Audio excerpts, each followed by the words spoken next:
It's your boy, B Spook, Kill, Spook 101, whatever you want to call me, man. We back with another video, bro. Early in the morning with it. We gonna get the video out at 11.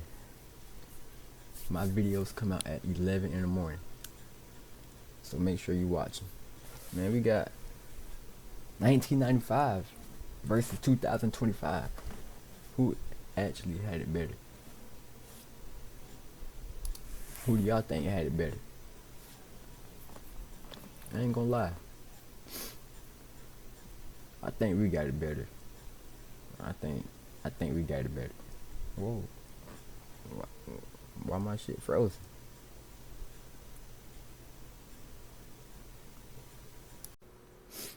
Bro, we bad with it. I don't know why my camera froze. Hey, look into the video, bro. I hope y'all enjoy it. It's B Spook, Spook 101. Why wouldn't you enjoy it? Do y'all even enjoy my videos, man? Like, do y'all really fuck with me, bro? Or do y'all even in 1955. Here I am in 1975 and 1995, 2015, and then today. I'm gonna put myself in the shoes of a middle income earner in all of these decades to answer a very important question about the United States. Is the average American better off today than they were all these decades ago? Does the typical American make more money, have a better chance of owning a home? It's an important question because this graph shows that our economy has grown immensely since the 50s. Before my camera froze, I said I think we got it better. Except for just paying for shit. The only thing I feel like we got is it's just harder to make money a little bit.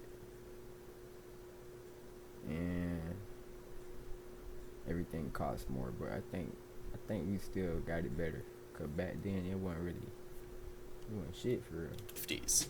I mean, we've got the largest economic pie on Earth. And even when you account for inflation and the fact that our population has grown, you still see immense growth. I mean, look at this. We've added tons of prosperity in this country that theoretically every person is entitled to some part of. Or, as some economists put it, has our country produced shared prosperity? When I think about how well the economy delivers, I think about how well it delivers for the people, for the workers and their families. How well are they receiving that prosperity? I'm going to show you how all of this economic prosperity we've created has been shared or not shared. See, I low-key, hey man, if I was born back then and I still had the mindset that I got now, if I was born back then, well, I ain't gonna lie, I am black, so I don't know how it would've went. But I was gonna try to make my own business. Gotta make your own business. That was the best way back then, I think. But I don't know. I'm just talking. But the business, I keep pausing.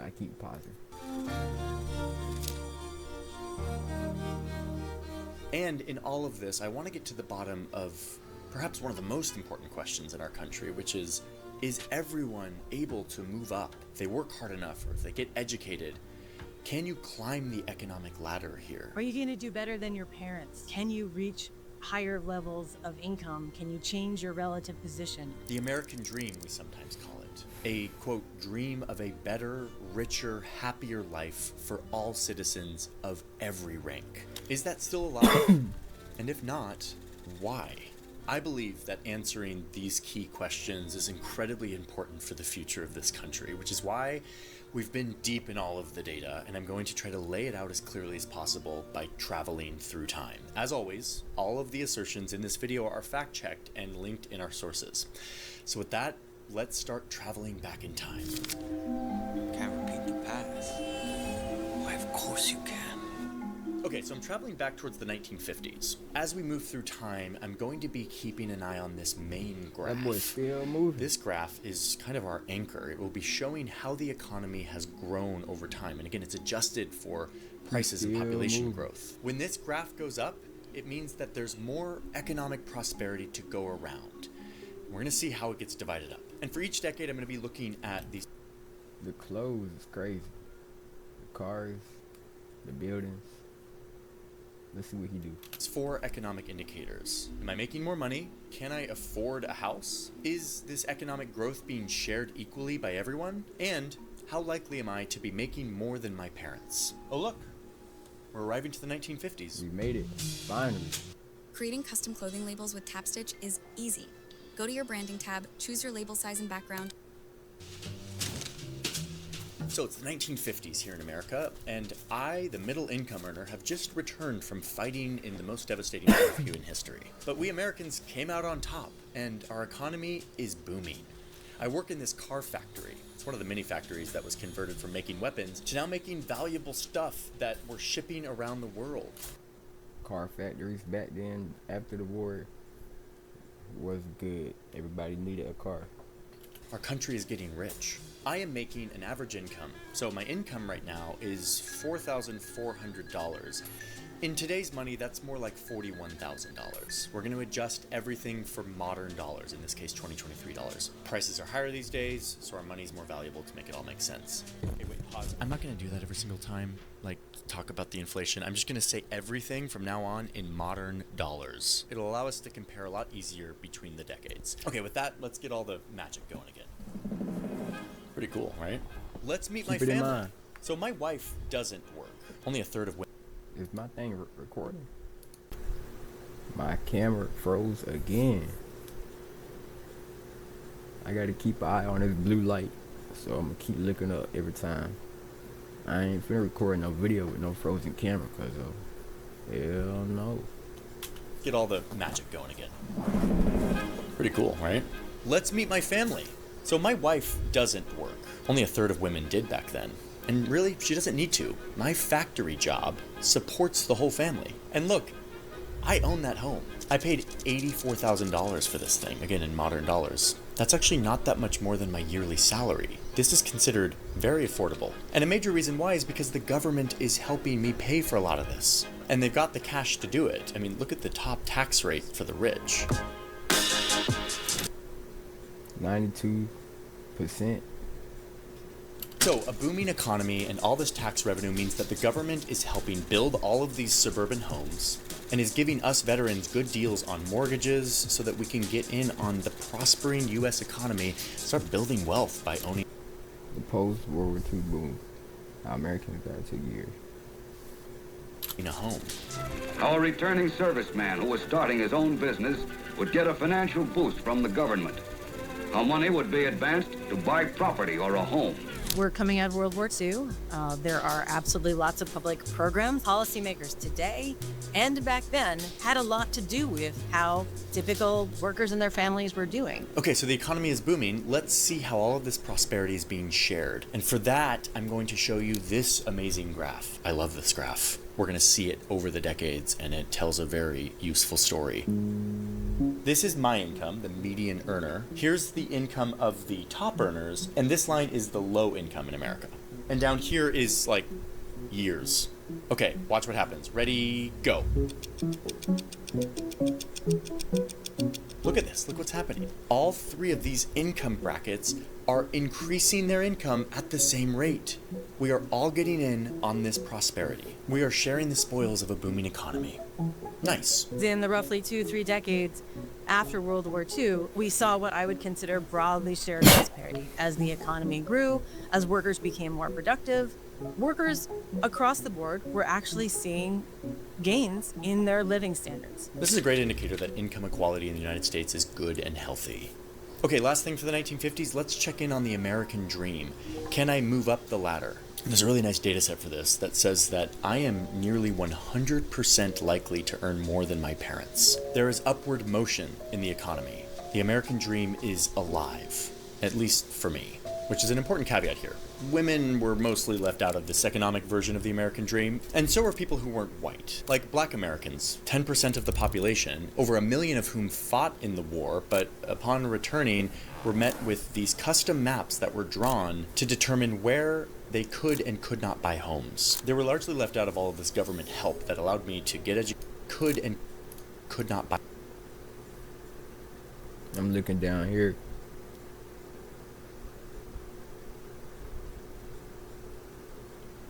I think it's saying we can only buy houses in this area. I think that's what it's saying.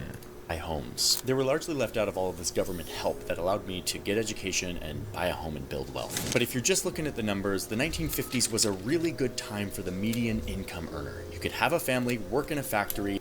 These Suburbans, look at these suburban buildings, cause of these bitches do not look pleasant, pleasant. These bitches look like copy and paste. And be loaded with opportunities to move up the economic ladder, thanks to a booming economy and a bunch of government programs. So now let's move forward in time to the 1970s. I use PayPal to buy this ticket. I'm paying it off over time. And I get cash back. No fees, no...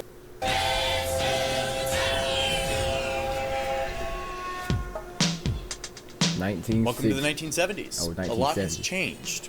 The economy is producing a lot more prosperity to go around, as you can see by this graph, and we'll see how that's all being distributed in a second. But first, let's check in on my pay. I'm still working in a factory. I now earn about $66,000. That's an improvement from the 50s. Okay. Or should I say we? Like millions of other women, my wife has entered the workforce. They still Okay. only earn 60% of what men do, but look, they're breaking into the workforce. Nearly half of all women are going to be working by the end of the decade. Partly as a push for freedom and economic autonomy, but partly as a necessity. It's becoming harder for a family to be supported by a single earner. The result is that our income is better off than it was in the 50s, but things are also kind of expensive right now.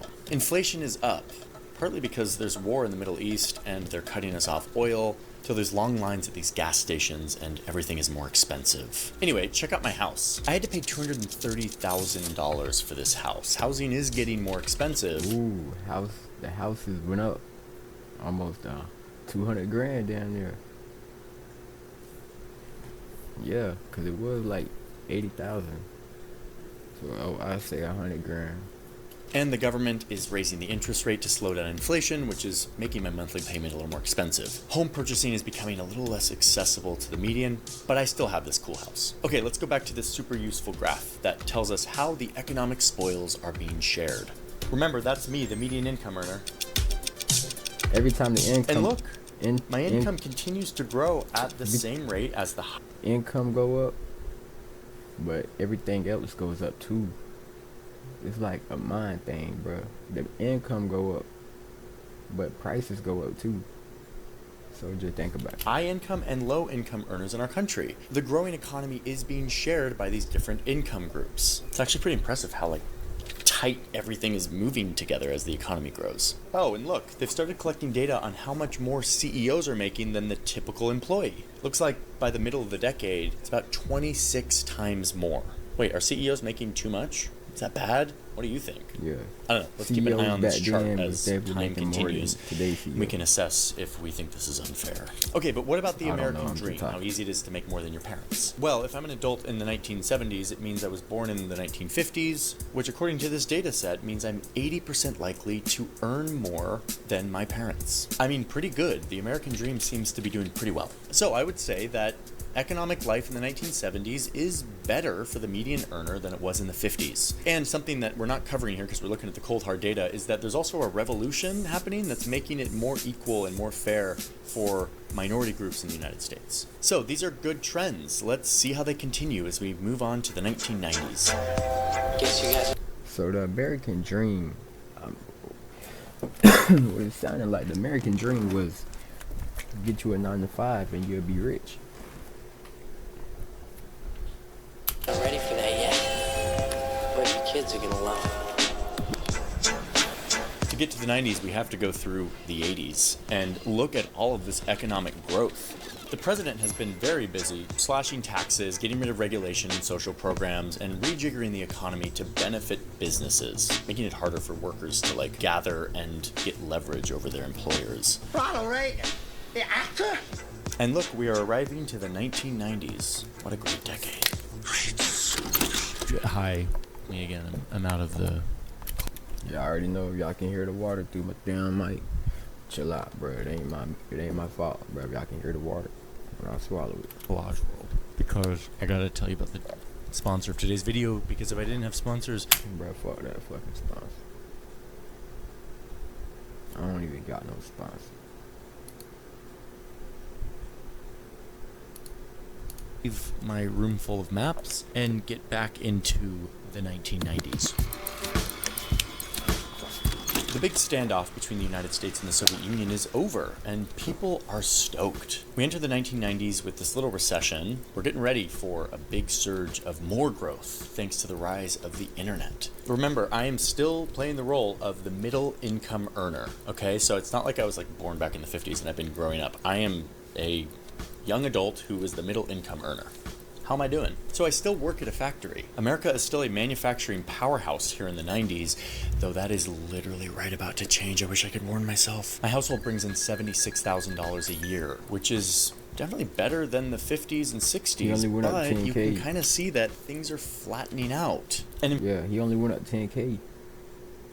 When he was at the 50s, he went up where he was. I think he was at 40. Yeah, he went up. In fact, 10K. I'm not making that much more than I was in the late 70s. Check out my cool 90s house. It cost me $273,000. That's almost 4 times our yearly income. Way more expensive than in the 50s. Housing is getting a little less affordable. Okay, the economy's doing well. How are we sharing all of this economic prosperity? Remember, we started back in the 50s and we saw how the high income, the low income, and me, the middle income, we all saw similar growth in our income gains. We all got in on economic growth equally. That continued through the 70s. But wait, look what happens right here. Whoa, they're diverging. It's around the 1980s when you see the top earners start to pull away from the rest of us. Their income is going up faster than mine, and my income is going up a little faster than the low income population. Okay, that's unsettling. I liked it more when they were all kind of like on top of each other, growing at the same rate. We'll keep an eye on this graph, but there's a bunch of other graphs starting to come out. Another divergence happening on how productive the economy is versus how much I get paid. They're both going up at the same time. I'm more productive, I get paid more, cool. But around the same time, the same split happens. My pay starts to flatline, even as productivity continues to go up. So then there's this period that starts around 1979 in the early 80s, where we see this pulling apart between economic growth and what typical workers and their families receive from that economic growth. So who's getting in on all this extra productivity? This growth that's happening in our economy, if not me? Well, let's check in on those CEOs. So remember back in the 70s, CEOs were making like 25 times more than the typical worker. Kind of seems like a lot. Let's see what happens here. Oh my God, look at this. Okay, whoa, by the end of the 90s, CEOs are making almost 400 times the typical worker. And I thought 20 times was a lot. Those at the top are receiving much lower. I'm telling you, businesses back then, everybody needed something back then, so it was easy to make money off of business, because of like larger shares of that growing economy than those at the middle or at the bottom of the wage distribution. So that pulling apart, that increasing economic inequality is apparent no matter how you look at it. That pie is going increasingly to the very top. Okay, but isn't inequality often seen as a byproduct of rapid economic growth? Could this be a good thing for our economy? Yes, people are getting really rich really fast, but it's because they're innovating and making our economy more productive. And plus, everything I've shown you is before taxes, guys. So like, the rich pay a lot of taxes. Okay, so let's see what happens to the income of the rich people after taxes. Here we go. The income after taxes. I'm confused a little bit. Oh, okay. Well, all Taekwondo athletes, I'm giving away 1,000.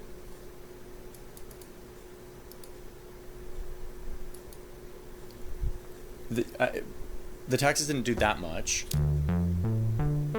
There's something going on here. The rich are getting really rich really fast. I mean, what these lines all show is that 1980 was kind of this inflection point in our economy, where the top earners kind of started to get in on most of the prosperity. And yes, there are economists who argue that inequality isn't bad for an economy. It actually spurs growth and investment into the economy, and eventually that raises all boats. It trickles down. And advocates for this way of thinking say that we shouldn't focus on inequality, but instead on poverty reduction. Okay, poverty reduction? How we doing? Poverty plummeted after World War II, but you can see that at this time, like 1980, when inequality starts to get really bad, poverty basically stays the same, goes up for a big series of years. So this is concerning, and this is my interpretation of the data. I'm sure some of you have very different interpretations, and I would love to see you down in the comments. Anyway, let's check in on the American dream. America's all about big risks, big rewards. So yeah, inequality's happening, but like, if you can go from rags to riches, maybe that's very... This is the American dream. A regular house, a regular house.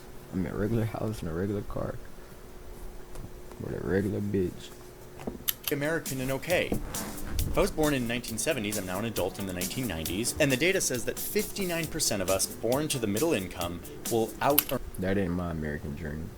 I was just trying to say that ain't my American dream.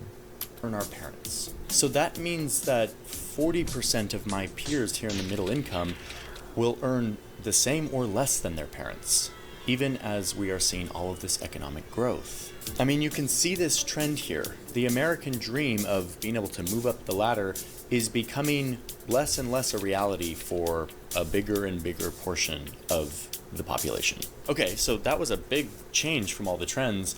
Let's see what happens next. People assume that time is a strict progression of cause to effect, but actually it's more like a big ball of wibbly-wobbly, timey-wimey stuff. Okay, we're moving into the new millennium. America's fighting a couple of wars. The economy's actually doing pretty well until, whoops, whoa. The bankers got a little loosey-goosey for a couple of years, making obscene amounts of money and crashing the entire world economy. But, okay, let's move on from the biggest recession of our time. We're arriving to the 2010s. This is a world that most of us are familiar with. Let's see how the median income earner fares. 2010 I don't work in a was factory anymore. Good decade. All of those jobs have dried up and been shipped to Asia. So I now work as a middle manager at an insurance company, and my household income is $81,000 a year. Which is, wait a minute, same as 1997, but wait, during this same 13-year period from 1997 to 2010, the economy grew by this much. I mean, that line's going up. The economy's making more stuff, there's more prosperity. Even when you adjust for inflation per capita, the economy grew. There should be more to go around. But my household pay is the... He only went up 10,000 in the last 20 years. The same as it was 13 years previous. Why? Well, we'll see in a second, but first, let's talk about my house. I always love talking about my house. Look at this beauty. I can still afford a house. In fact, here in like post-recession America, housing prices are actually pretty low. The bubble burst. Interest rates had to go down to stimulate the economy, and so home purchasing was actually pretty accessible for a few years. But don't worry, housing prices will be back on the rise in a second. And in fact, they'll start rising faster than my income, making housing less and less affordable. And homeownership still seems to be available mostly for certain groups, and not as much for others. In fact, that hasn't changed much since the segregation days. Meanwhile, I think I know what's going to happen to this graph. Yep, the rich are just getting richer faster than my income is going up, and my income's kind of stagnating. Okay, what about the CEOs? Did they pay a price for the big bubble person? Nope, they didn't pay. I mean, they kind of did up and down, but they're still, by the end of the decade, getting paid hundreds of times more than me. Maybe they think they are hundreds of times more productive and they deserve it? I mean, you get the point on the inequality stuff. This is what we've been hearing about for a long time. All of these graphs have the same shape. This great divergence that happens in the 80s, where the economy is growing, but the wages for the average person just kind of flatten, while the top earners just sort of get in on all of that prosperity. Okay, but the American dream, and climb the ladder, right? So if you're born in the 1980s, which I was, you're now an adult in the 2010s, and it looks like, for the median earner, the majority of us will earn the same or less than our parents. Yeah, this is a problem, and probably doesn't seem fair to a lot of people. But wait, there's hope. Star Trek, Terminator. I chose the domain name joshharmon.tv because I think about Time cop, time after time. Quantum leap, wrinkle in time, somewhere in time. Hot tub time machine. Hot tub time machine. Okay, I'm back. 2025. That's when I'm making this video. So that's modern day for me. We went through a pandemic. The economy kind of got freaked out for a little bit. And the median income earner actually started to see some gains after years and years of flatlining. So you do see some potential movement here, some hope. But let's get back to the original question that we started this video with. Is the average American better off now than they were back in the 50s and over these decades that we talked about? In a lot of ways, the answer is yes, especially if you are a woman or not white. Then Wait, let me go back. I ain't hear the answer. The answer is yes. Question that we started this video with. Is the average American better off now than they were back in the 50s and over these decades that we talked about? In a lot of ways, the answer is yes, especially if you are a woman or not white. Then the answer is yes, at least in terms of economic opportunity. But what we've seen on this journey is that the American economy has produced an incredible amount of prosperity and growth over these last 7 decades. And that was shared broadly by all of us for a time. But in the last 30, 40 years, the data is very clear that the fruits of the economic growth these days have not been broadly shared. One group is collecting most of the growth. And I didn't even talk about wealth, like the stuff you just own and how that makes money. We're talking just about income on this. Now, this isn't the first time that we've been in this situation. The top 10% collected almost half of all the income way back in the early 1900s before World War II. But we changed that. Look. And the income starts to be distributed more equally. But this graph tells the same story. Look, 1980, boom, here it goes. We're back. We're back to where we were. Now, does this mean that our economy is broken? No, actually. Our economy is not broken. It is working exactly how it was designed to work. And this, and this, and this, and this, it's the result of changes to the rules, policies that end up determining who gets the money and who doesn't. These policies are made by people that we elect.